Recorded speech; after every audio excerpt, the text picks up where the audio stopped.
കോടികൾ ചെലവിട്ട് കൊട്ടിഘോഷിച്ച് കായിക വകുപ്പ് സംഘടിപ്പിച്ച ഇന്റർനാഷണൽ സ്പോർട്സ് സമ്മിറ്റും പാഴ്ചെലവായിരുന്നെന്ന പരാതി. 3,62,00,000 രൂപ ചെലവിട്ട് നടത്തിയ പരിപാടിയിലൂടെ ഒരു നിക്ഷേപം പോലും വന്നില്ല എന്നാണ് ഇപ്പോൾ കേൾക്കുന്ന ആക്ഷേപം. 5,000 കോടി രൂപയുടെ നിക്ഷേപം കായിക മേഖലയിലേക്ക് വരുന്നു എന്നായിരുന്നു മന്ത്രിയുടെ അന്നത്തെ പ്രഖ്യാപനം.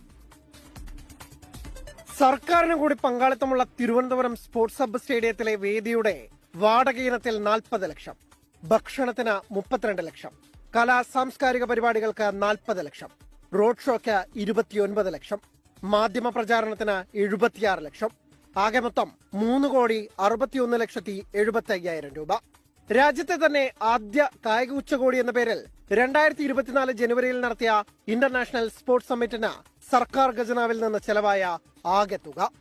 ഈ പരിപാടിയിലൂടെ 5,000 കോടിയിലധികം രൂപയുടെ നിക്ഷേപ വാഗ്ദാനം ലഭിച്ചെന്നായിരുന്നു കായിക മന്ത്രി വി അബ്ദുറഹ്മാന്റെ പ്രഖ്യാപനം.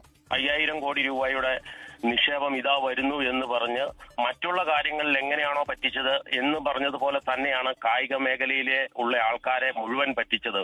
അർജന്റീന ടീമിനെ കൊണ്ടുവരാനെന്ന പേരിൽ സ്പെയിനിൽ പോയി സർക്കാർ ഖജനാവിൽ നിന്ന് 13 ലക്ഷം രൂപ കളഞ്ഞതിന് സമാനമായ പാഴ്ചെലവാണ് ഇതെന്നാണ് കായിക പ്രേമികളിൽ നിന്ന് ഉയരുന്ന പരാതി. Sports desk 24.